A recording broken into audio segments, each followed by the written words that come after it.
So allow me, ladies and gentlemen, to welcome Madam Ann Mbugua to give our keynote speech before we proceed to the fundraising on the topic, Boldly and Firmly Advancing the Truth. Karibu sana. Our parents were in the faith, and for sure, yes, we are Presbyterians. So we were taken to Sunday school very early. And that's why I believe in the power of Sunday school, what we call Sunday school. Teaching young children the ways of God. And we did memory verses. Some of them are still stuck in my mind. And we sang some lovely songs like, I am a little star for Jesus, shining all the time for Jesus. You know, small tuimbo kidogo, but they mean a lot. So I became a bigger star. And now, I don't think I will grow bigger than I already am. So I'm just this size of a star. But I would want to shine for the Christ as we learned in Sunday school. And then I was raised in a family where our mother left us when we were young. So my mother passed on when I was 8, and we were raised tukakua pamoja. So I'm raised by my brothers and my sisters. School fees paid by my brothers and my sisters. Actually, Pauline actually paid my school fees. Yes. So I just see the need of family. Imagine if there was no family around. We shielded each other and walked with each other. You would not have me stand before you today.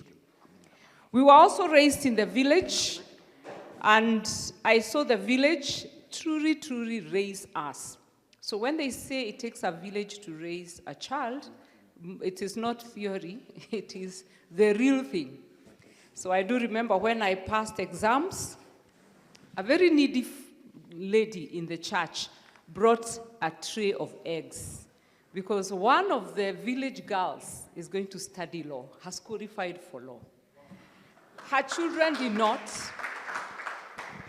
did not qualify for law, but a village girl in the neighborhood qualified. I yearned for those days where we cared for each other and looked out for the welfare of each other. And that is why I have very strong conviction that family is so critical. We've got to do something to keep growing family. Because with family, even in poverty, you can go far. Because I grew up in a family which had poverty. But because of staying together, holding each other, supporting each other, we've been able to at least push away poverty to the extent that we have today.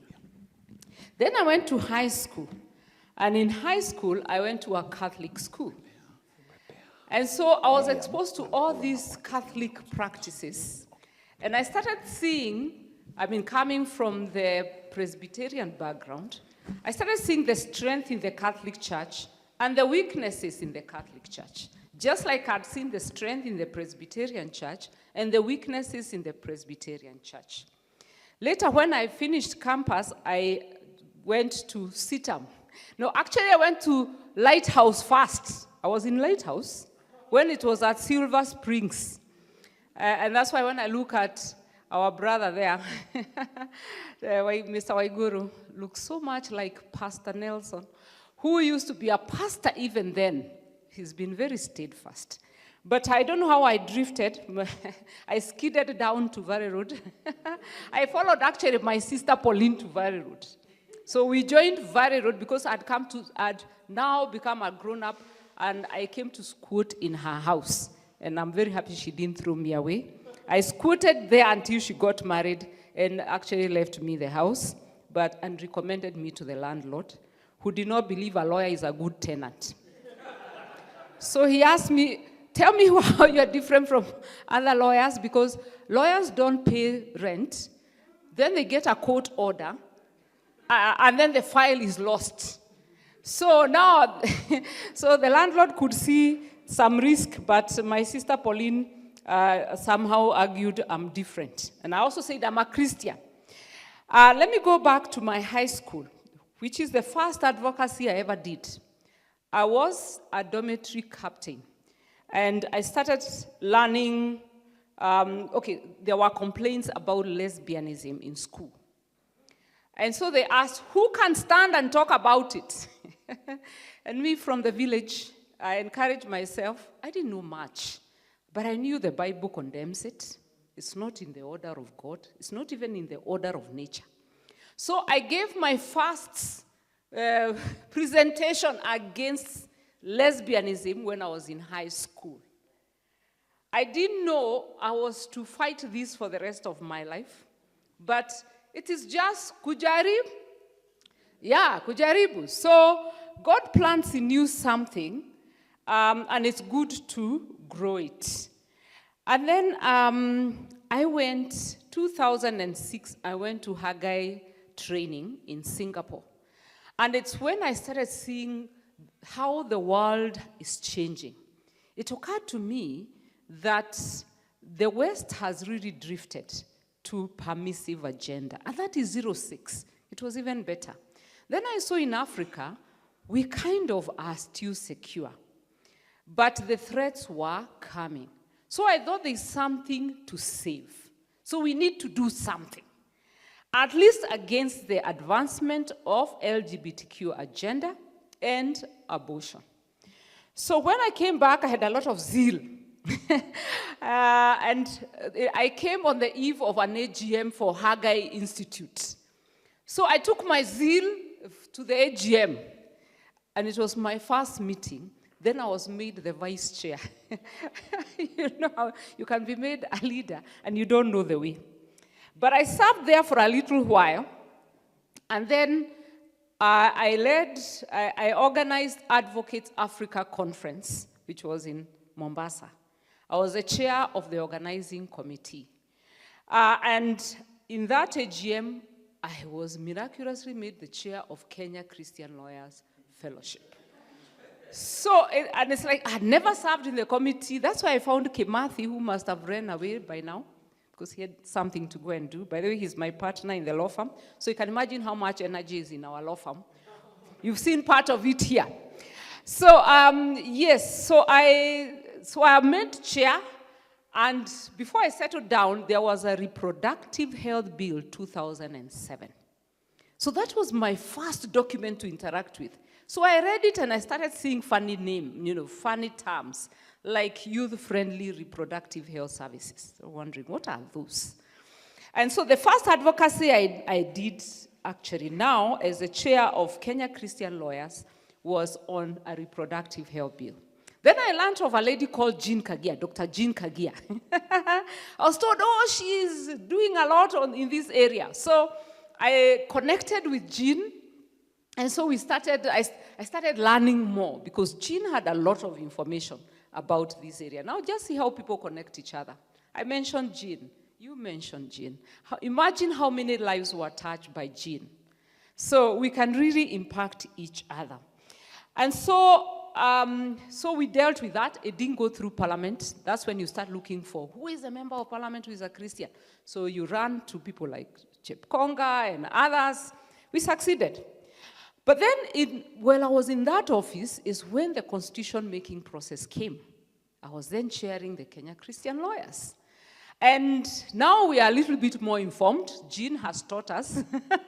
So now we know what to do. Now we started seeing, Article 27 has a problem. Article 45 should be reading better. Article 32 on religious freedom has a threat.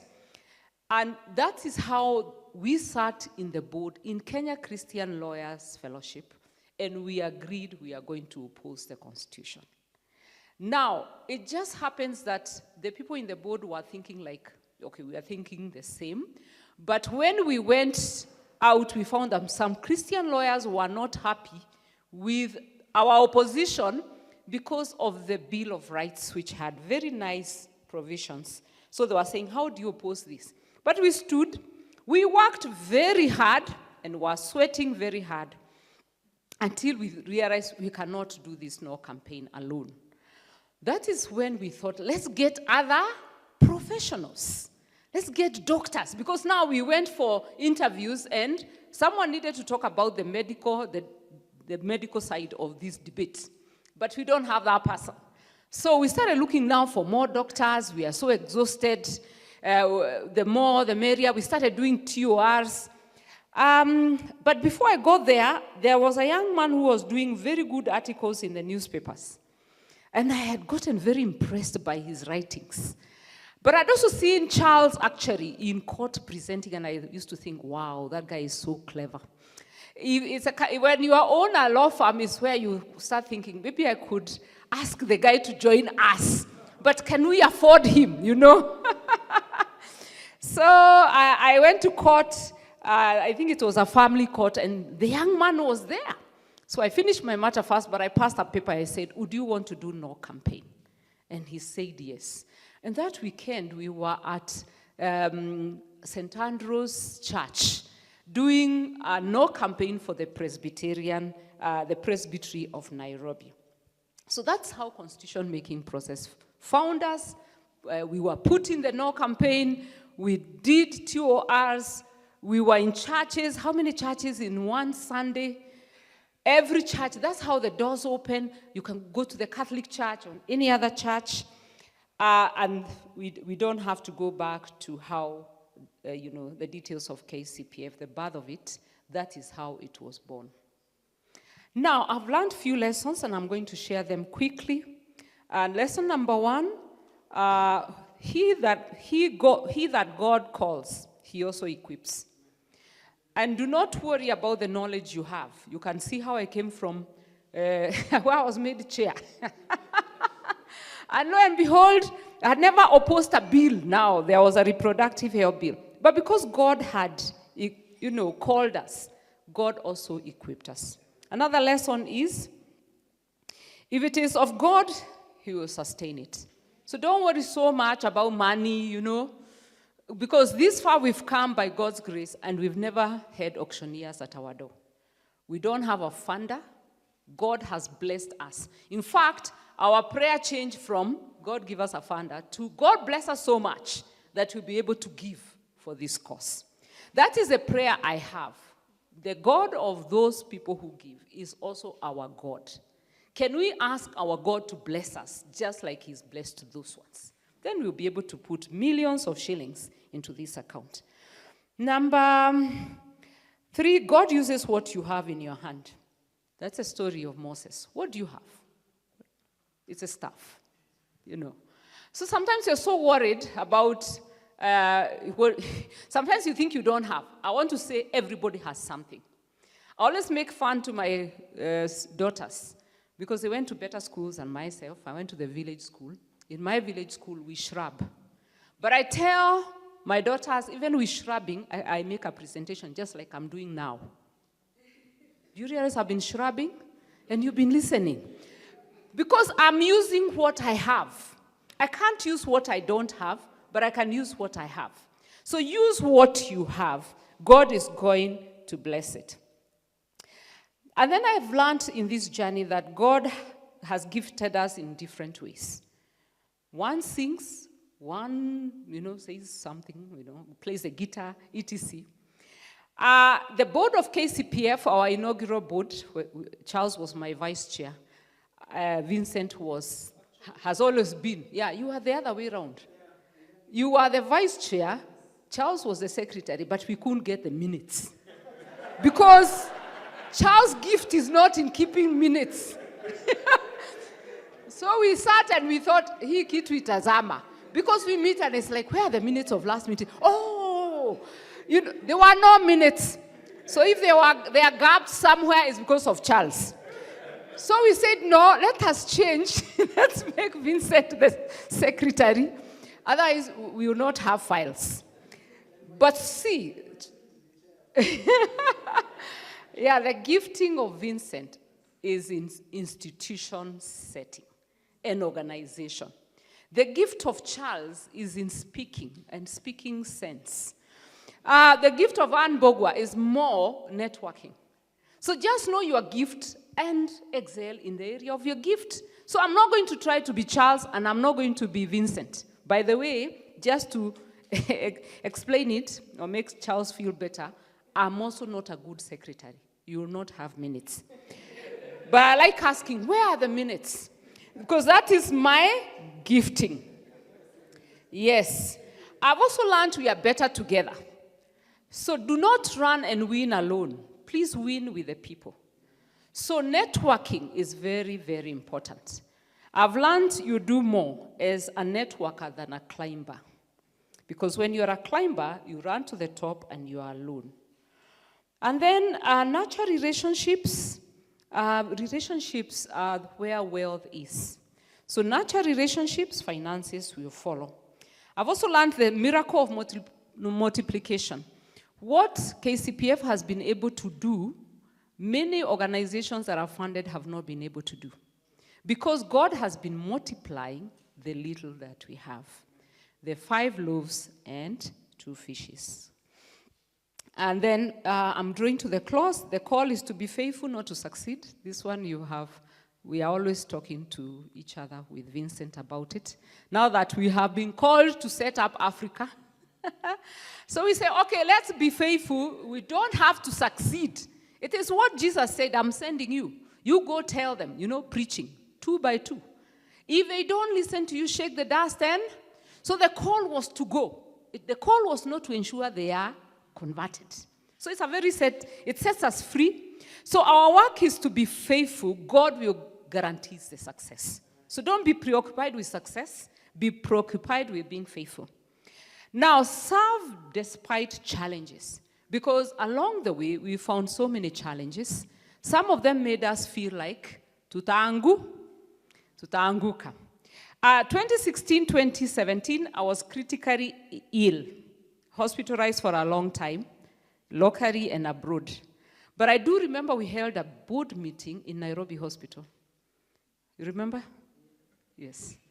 So serve despite the challenges. And then truly, if you mind God's business, He will mind your business. Because 2010, when we did the No campaign, we were 3 in the partnership. It's a 1 year I hit my target in the month of April. Then I was actually free to go and do the No campaign and even fund the campaign. So if you mind God's business, He will mind your business. And God is no man's debtor. You cannot outdo God. Finally, we are called to be faithful in our time. Just be faithful in your time. Don't be worried about next. God, the person who comes after you, it is him who will be accountable to God for that season. But just ensure you pass a blazing torch. So your work is to hand over when time for handover comes. Pass a blazing torch. It is a work, for me, it is a work of Charles to keep it burning. Though I'm in the advisory committee, it is Charles's work to keep it burning and then to pass the torch. He's also not going to be there for too long. Pass the torch to another faithful servant. So that is all we are called to do. Isn't it easy? Amen.